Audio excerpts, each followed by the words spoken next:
Assalamualaikum warahmatullahi wabarakatuh. Nama saya Rizky Maulida, NIM E 2019-1202, Prodi Perbankan Syariah 4, Ekonomi Bisnis Islam. Baik, di sini saya akan memenuhi tugas saya yang akan menanggapi video dari Bapak Dr. Abdul Wadud Nafis yang berjudul tentang konsep dasar ekonomi Islam. Nah, di sini saya akan membahas ekonomi Islam terlebih dahulu. Apa sih ekonomi Islam itu? Definisi ekonomi Islam itu adalah sebuah cabang ilmu yang membahas dan mempelajari tentang perilaku manusia dalam memenuhi kebutuhannya dan memuaskannya untuk mencapai falah berdasarkan pada prinsip-prinsip dan nilai-nilai Al-Quran, Sunnah, Ijma, dan Qiyas. Selanjutnya ada perbedaan antara ekonomi Islam, kapitalis, dan sosialis. Yang pertama, itu ada ekonomi Islam. 1. Bersumber dari Al-Quran, Al-Sunnah, dan ijtihad ulama. Yang kedua, komposisi dikontrol syariat Islam. Yang ketiga, pengakuan kepemilikan individu dan umum secara nisbi. Yang keempat, kesejahteraan bersifat jasmani, rohani, dan akal. Yang kelima, mekanisme pasar bekerja menurut maslahah. Kapitalis. 1. Bersumber dari kepemikiran pengalaman manusia. Yang kedua, kompetisi usaha bebas melahirkan monopoli. Yang ketiga, pengakuan kepemilikan individu secara bebas. Yang keempat, kesejahteraan bersifat jasmani belaka. Yang kelima, mekanisme pasar dibiarkan berjalan sendiri. Nah, yang terakhir ada ekonomi sosialis. 1. Bersumber dari pemikiran dan pengalaman manusia.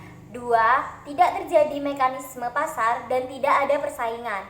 Yang ketiga, mengakui kepemilikan individu semua alat produksi milik umum. Yang keempat, kesejahteraan bersifat jasmani belaka. Yang kelima, perekonomian dijalankan lewat perencanaan pusat oleh pemerintah. Dan selanjutnya, sumber hukum ekonomi Islam dibagi menjadi 4. Yang pertama Al-Quran, yang kedua Al-Sunnah, yang ketiga Al-Ijma, yang keempat Al-Qiyas, dan kemudian ada dasar-dasar ekonomi Islam yang terbagi menjadi 5 bagian, yaitu yang pertama Tauhid atau keesaan Allah, yang kedua Siddiq, yang ketiga mengakui hak milik individu dan umum, yang keempat Al-Adalah atau keadilan, yang kelima Al-Tawazun atau keseimbangan. Selanjutnya ada prinsip-prinsip Islam, yaitu bebas dari maghrib. Apa sih maghrib itu? Maghrib singkatan dari masyir, goror, dan riba. Goror ini adalah keraguan atau tipuan atau tindakan yang bertujuan untuk merugikan orang lain. Kalau masyir adalah memperoleh sesuatu dengan sangat mudah tanpa kerja keras atau mendapatkan keuntungan tanpa bekerja. Kalau riba sendiri adalah penetapan bunga atau melebihkan jumlah pinjaman saat pengembalian berdasarkan presentase tertentu dari jumlah pinjaman pokok yang dibebankan kepada pinjaman.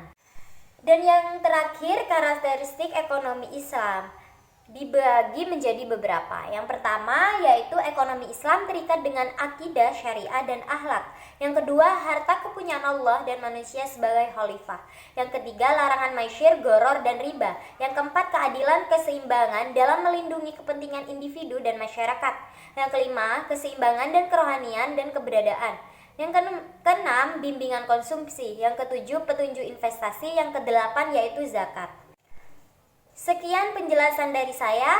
Mohon maaf apabila ada salah kata. Terima kasih. Wassalamualaikum warahmatullahi wabarakatuh.